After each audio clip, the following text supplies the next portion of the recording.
Good morning. Welcome to our LT Senior Services webinar for April. We're so happy that you're here. We're just going to wait a couple minutes to let everybody come into our webinar for today. And we're so happy that you're here today. We're going to have a great webinar, and we're going to be talking about stroke. And we have an excellent doctor from Baylor Scott White. We'll tell you a little bit more about him in a minute. But for now, we just want to welcome you here today. My name is Cindy Cummings. I am a volunteer with LT Senior Services, and I'm going to be your host today for the webinar. We're so happy that you are here. We want to tell you a little bit about LT Senior Services. We are a nonprofit. We are based out of Lake Travis, and our goal is to help those over 50 who are getting older. And we do webinars, we do a whole bunch of different events to help our older adults in the Lake Travis area. We are a nonprofit. We're a 501c3. We hold monthly webinars, and they vary in topics. And I'll tell you about the May webinar here in a little bit. But we do have members, and I think we have close to 30 members for 2022. And our members are all businesses and nonprofits who help serve the needs of older adults in Lake Travis. And we also hold events. We're going to be holding our Aging Well Expo. It's going to be in September. We're very excited about that. We'll be offering a flu shot, so be sure to bring your paperwork so you can get a free flu shot. We'll have a lot more information about that later on. We'll be having excellent speakers too for that event. We also hold shred days. So we just held our shred day. We had about 60 cars come through our shred day. It's actually a fundraiser for us, and we made close to $1,300 on it. So it's a great way for people to get rid of all of their important papers. It's super expensive to shred. That's one of the reasons why we're doing it. And we just ask for a donation. So if you come through, we just ask you for some kind of donation. What I'd like to do now is introduce any members of LT Senior Services that might be in our audience. And I'm going to ask Natalie who we have, and we'll bring them on in and let them just say hey and talk about their business or their nonprofit for a minute or two. So who's our first one up to talk today, Natalie? We have Emily from Oasis Senior Advisors. Emily, hey, come on in, Emily. Hi, guys. Oh, there's Peter Cottontail hopping down the bunny trail. I'm trying to get my cameras blurry for some reason. Sorry about that, guys. Hi, guys. I am Emily Hanley, and I work for a company called Oasis Senior Advisors.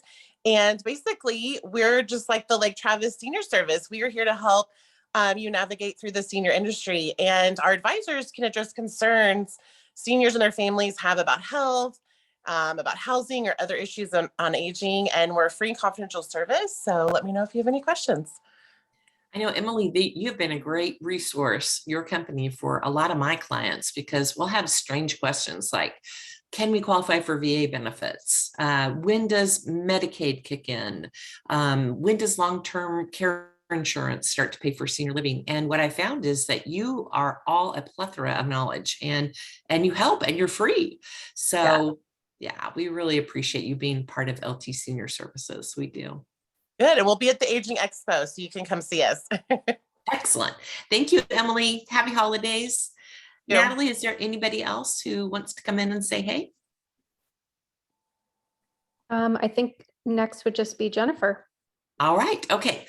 Well, before we get to Jennifer and Emily, we're just going to have you stop your video. Sure. Okay. This technology, I love it. Before we get started with Emily, I did want to mention that we do have a May event, our webinar in May. And the topic for that is going to be your forever home, building, buying, and remodeling options. And the topic is really retirees often elect to build, buy, or remodel shortly after retirement, expecting this house to be the last home they will live in forever. Fast forward 5, 10, or even 15 years, and what was meant to be the last home is no longer equipped for their needs.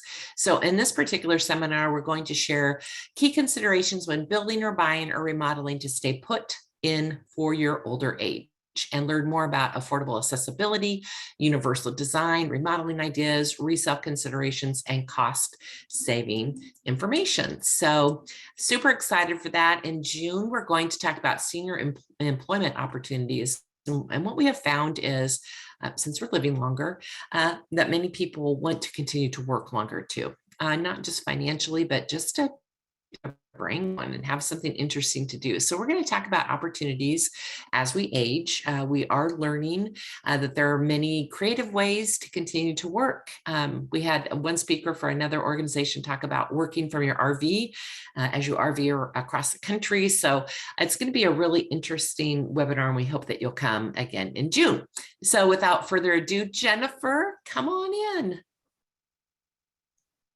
Thank you, Cindy, and thank you, Natalie. It's a big pleasure to be a part of LT Senior Services. I believe that it even predates Baylor Scott White, predates my time with the organization, and we've been members for quite a while. It is such a great opportunity to serve the greater Austin area.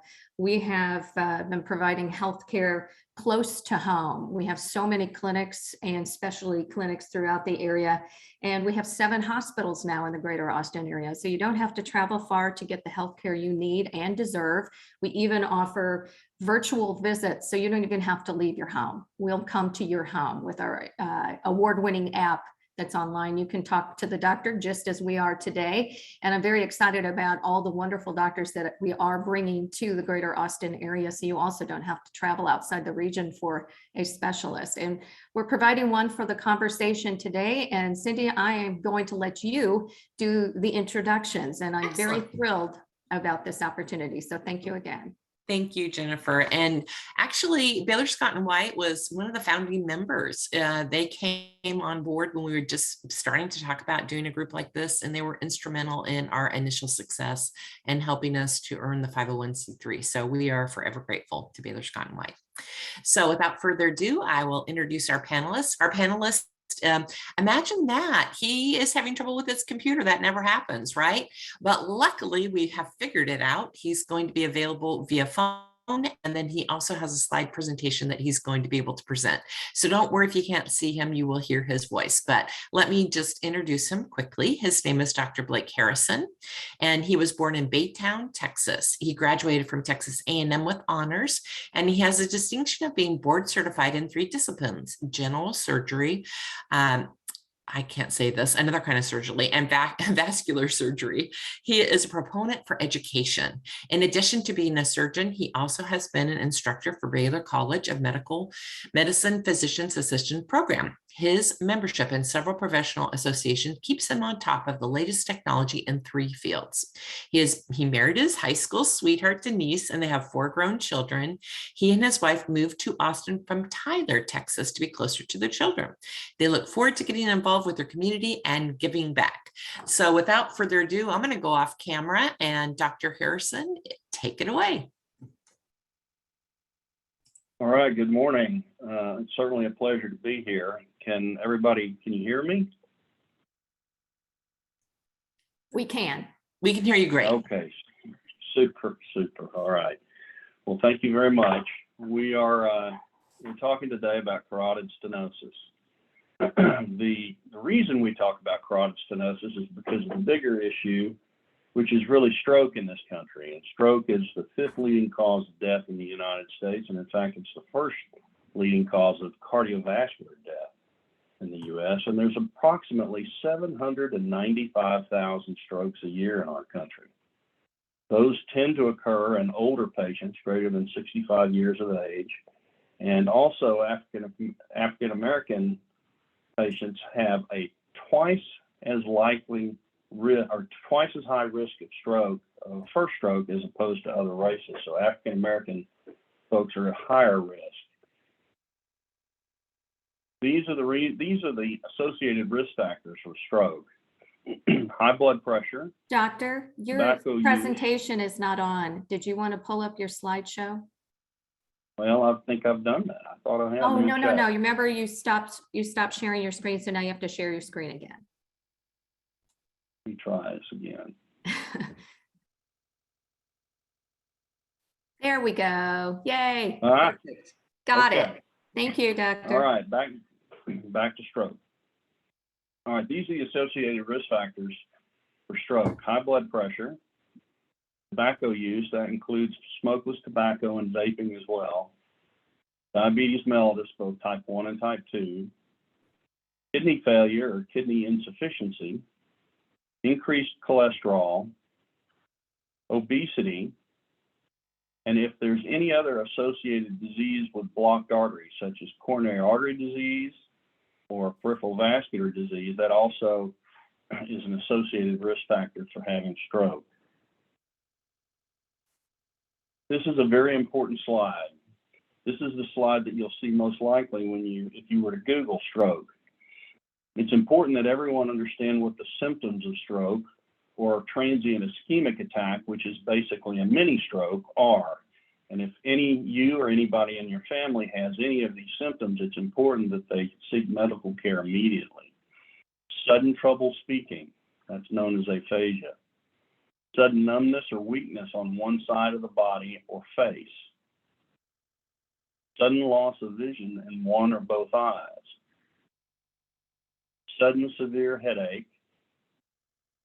And sudden dizziness or loss of balance.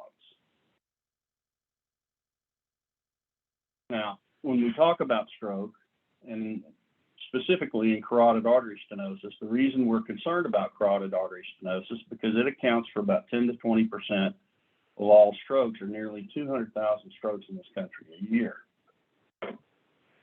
They're caused in the carotid artery by atherosclerotic plaque, or fatty plaque, or fatty blockage deposits that get placed in arteries because of the risk factors that we talked about earlier.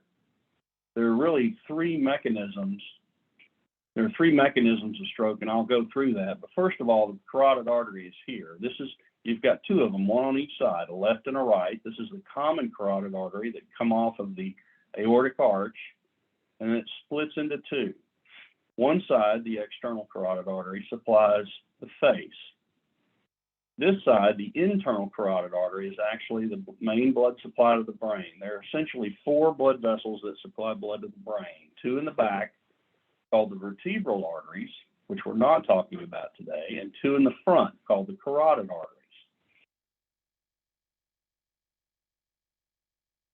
This fatty deposit or plaque in these carotid arteries causes stroke in three different types of mechanisms. One is these plaques get deposited slowly over time, and this slow reduction of blood flow can slowly increase the amount of blockage in the artery that decreases the amount of flow to the brain on that side. And so that can cause neurologic symptoms such as we talked about earlier.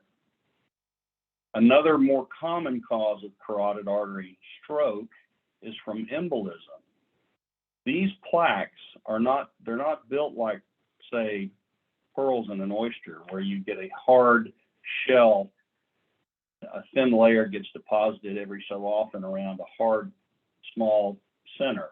These plaques are actually made up of mixed pieces of fat, cholesterol, platelet debris. And so these plaques can actually remodel, and they can even rupture. And when they rupture, this underlying fatty material gets into the bloodstream and goes up into the blood vessels in the brain and blocks them off and can cause stroke. The other thing that can happen from these plaques is when they remodel and rupture is that they can cause complete occlusion of the large carotid artery, which causes an acute blockage or a quick blockage of blood flow to half the brain, which can lead to stroke. So how do we make the diagnosis? How do we find out who has these blockages in the carotid artery? Sometimes as blood goes past these blockages, it makes a sound in the body called a bruit. And that swishing sound is what your doctor's listening for when he puts his stethoscope on your neck. And if he can hear that blood flowing past the blockage called a bruit, then that can alert him that there may be a carotid stenosis present. Well, what happens when he hears that? Or if say someone has risk factors such as smoking or diabetes or high blood pressure, the first test we order is generally an ultrasound or a Doppler ultrasound. It's an excellent screening and diagnostic test for carotid blockage. And what it does is it visualizes the blockage, and so you can actually see the blockage inside the artery. but more importantly, it measures how fast the blood flow passes through that blockage, and it measures it in centimeters per second. And what we know from large population studies is that the faster that blood flows through that blockage, the tighter the blockage. And so we can actually identify how tightly the carotid artery is obstructed based on how fast that blood flow goes through that blockage that we can see using the Doppler technology. Obviously, we use CT scans and MRIs, and they're excellent tools for identifying both brand new strokes and also strokes that have happened in the past or old strokes. We also use a lot of CT angiography. That's basically a CT scan where we inject contrast or dye into the venous system and allow that to circulate through the artery, and then take pictures through those arteries in the neck to identify. We can identify what the plaque looks like. We can more precisely identify the degree of blockage. It's a very useful tool in patients who we've already identified have a carotid blockage and may need a more further careful study. This is an example of a carotid ultrasound. This orange flow here is the blood flowing through the artery, all at a certain speed based on the color. And you can see here where the blockage is, where it narrows down, and this velocity increase in the blood flow is represented by this green and blue. And so we can measure how fast that blood flow goes through there, and then we can make a pretty good determination of how tight that blockage is. It's a very good screening and diagnostic test. It's non-invasive, obviously. There are no IVs, no dye, no contrast, and it's used very frequently for this. Here's a picture of a CT scan where we've injected dye or contrast into the veins that lights up the artery as it goes through. So this bright white section is the blood flow. This is the main carotid or the common carotid artery that breaks off into the external carotid artery. Remember, that's the main branch that goes to the face. This internal carotid artery here is what goes to the brain, and this area here is where the blockage is present. And you can see there's much less flow through this obstruction here, and this is actually the plaque out here, this dark fatty deposit that's encroaching on the lumen or the inside of that blood vessel. You can see it a little bit better here. Again, this is that main carotid artery here. The blood flow is the bright gray here instead of the black, right? And so this is that artery that goes to the face, the external carotid artery, and here's the blockage that goes to the brain. This, you can see this plaque a little bit better here. These things are generally mixed plaques, so it doesn't just have fat. Sometimes it has little pieces of calcium, which are these little bright spots here. And if you were to actually take a cross section through this area, then it would look like this.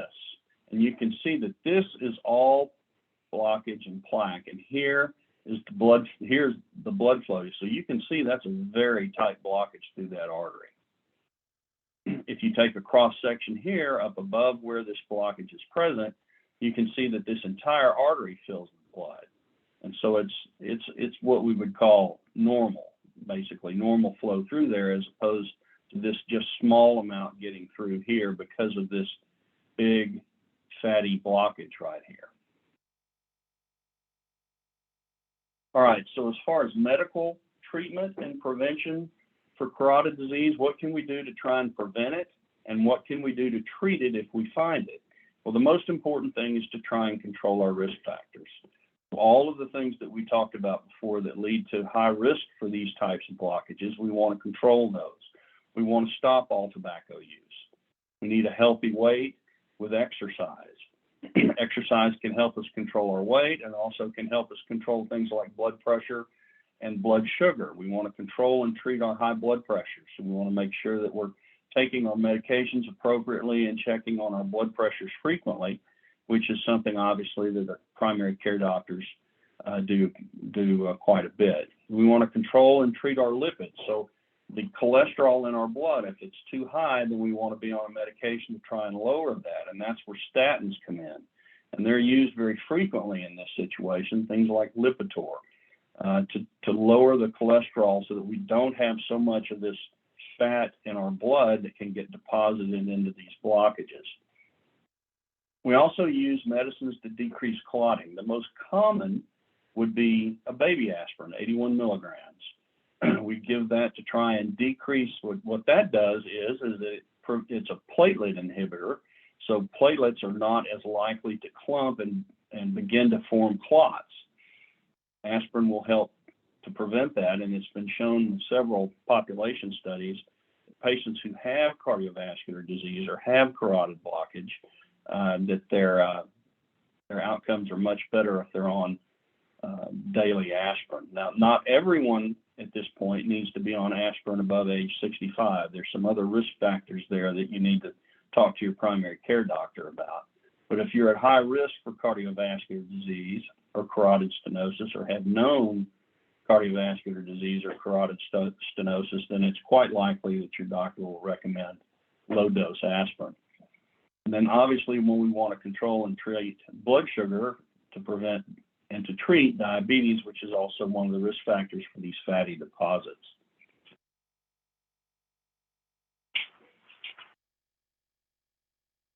All right, so how do we treat it? If we find it and we have to do something about it, first of all, which blockages do we treat?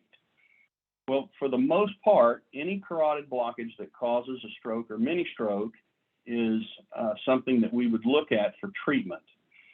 That treatment usually most commonly involves surgery, which I'll talk about in just a bit.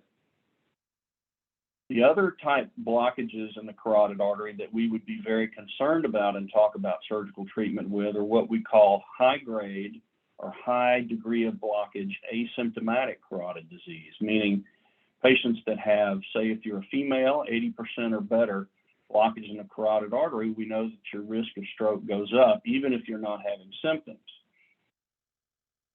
In males, it's probably about 70% where that break point occurs. So 70 to 80% of asymptomatic disease we would be concerned about, and we would talk to you about surgical treatment. Now, there's really two arms of treatment for this at this point. Sort of the standard of care is what's called a carotid endarterectomy. That's the most common treatment for carotid disease, and it involves removing the plaque from inside the artery with surgery. These arteries are built a little bit like onions if you cut them in cross-section. They're thin layers of intima, and then what's called media or muscle, and then adventitia, which is the outer portion of the artery.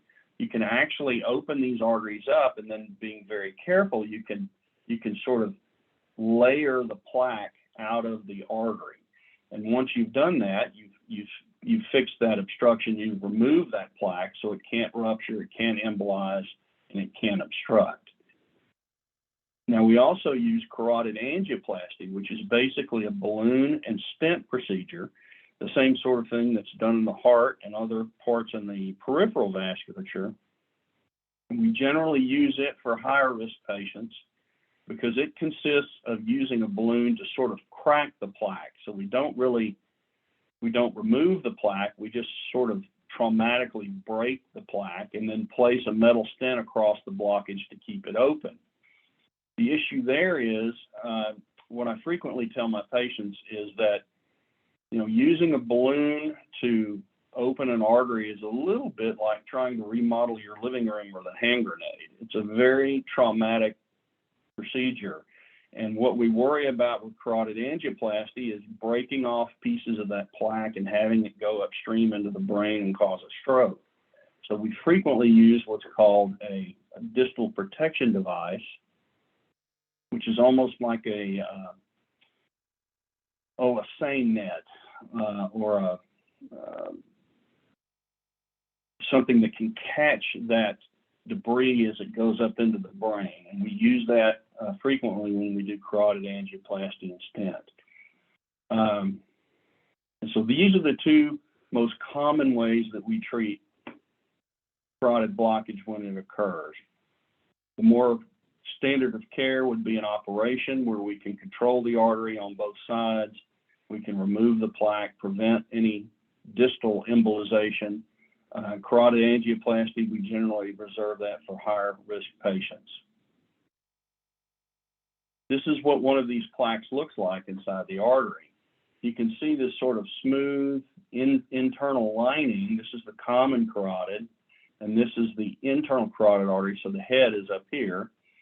And this is a plaque that's ruptured. And what you can see underneath this plaque is all this sort of grummacy, sometimes almost looks like oatmeal, lipids, fatty deposits, and calcium that are underneath that. And that's what can get through this ruptured plaque, go up into the brain and cause a stroke. This is what a carotid stent looks like. We have a very tight carotid blockage here. Again, this is the branch to the face. This is the branch to the brain. And you can see putting this metal cage across this and then using this balloon to open it up. And you can see how it's kind of opened up that artery to increase the amount of flow. All right, I'd like to thank everyone for allowing me a chance to speak today, and I'd be happy to ask or answer any questions you have. Thank you very much. Thank you, Doctor. What I'd like everybody to do, if you move your mouse down towards the very bottom of your screen, you're going to see two different areas. It'll say question and answer or chat.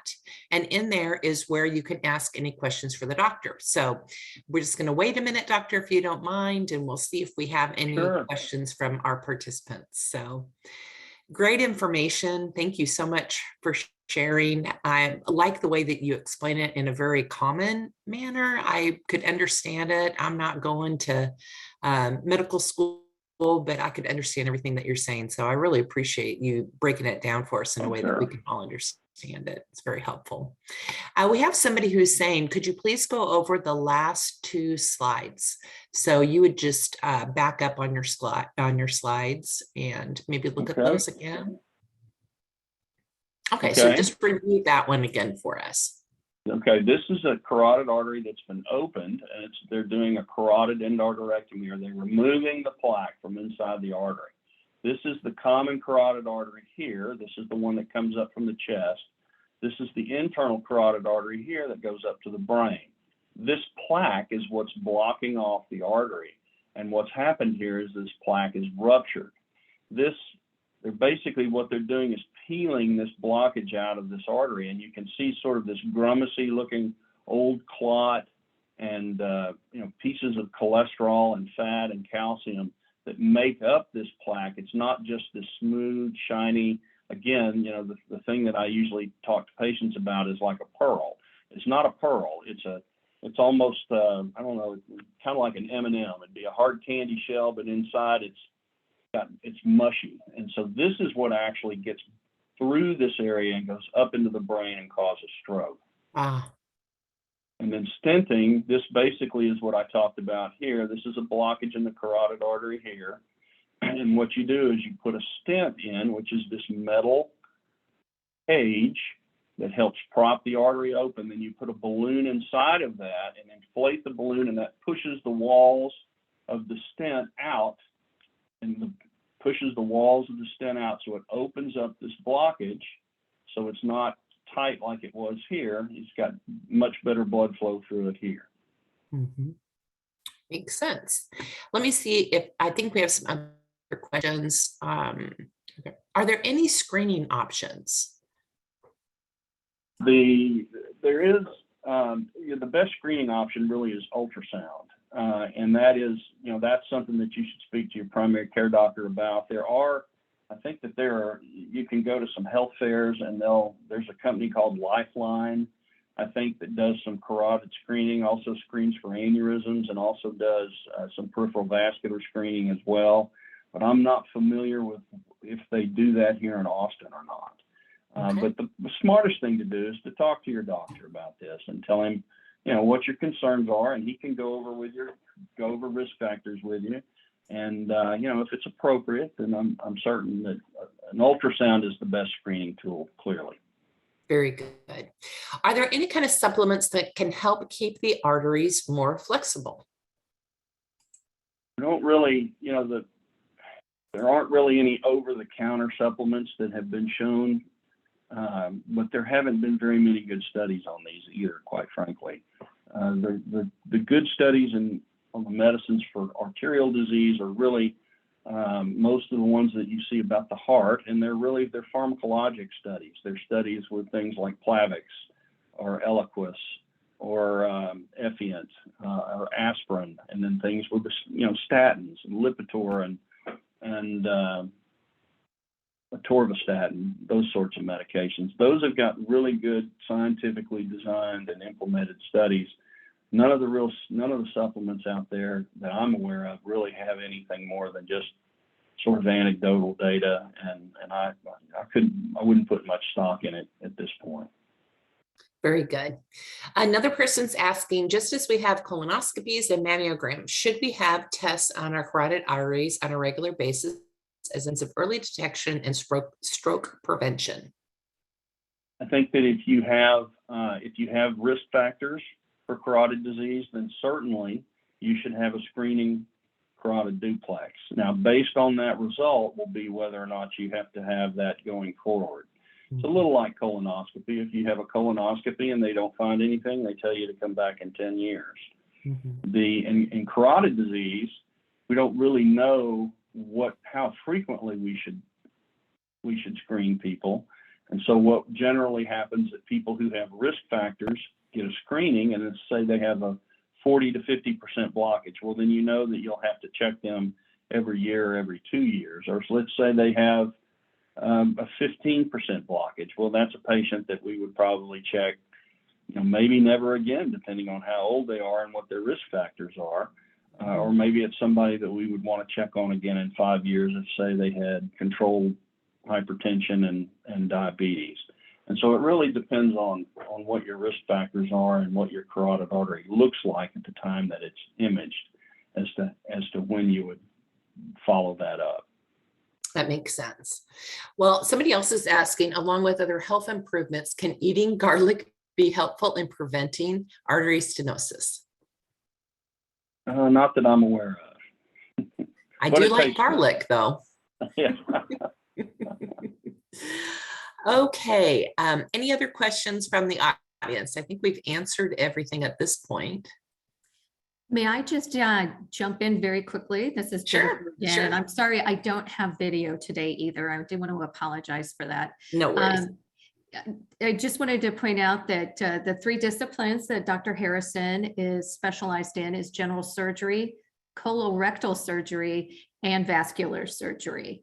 And if you have enjoyed his presentation, as I did too, this is my actual first time with Dr. Harrison presenting, and everything that you said, I agree with completely. I was enjoying the fact that he made it very understandable for all of us. And I have met with Dr. Harrison. He's a kind, very kind gentleman. I can imagine his bedside manner is the same. So if you are interested, you are curious about your own risk factors and you speak to your primary care physician and would like to see Dr. Harrison, he does see patients at our Lakeway Specialty Clinic that is off of 100 Medical Parkway. And he also sees patients at our Austin Oak Hill Clinic, which is next to our brand new hospital on the frontage road off of the 290 near the Y. So again, I just want to thank you all for allowing us to share one of our specialists with you. And we like to call Dr. Harrison our unicorn. He is extra special. So thank you very much. Well, thank you all. Thanks. Blush. We can't see you, doctor. We'd like to see that blush, but thank you again. We're so appreciative that you spent your morning with us. Thank you for all the participants and the great questions. And we look forward to seeing you in May, where we'll talk a little bit more about housing options, staying in your home, and getting ready to prepare a home to stay in as your forever home. Thank you, everyone. See you next time.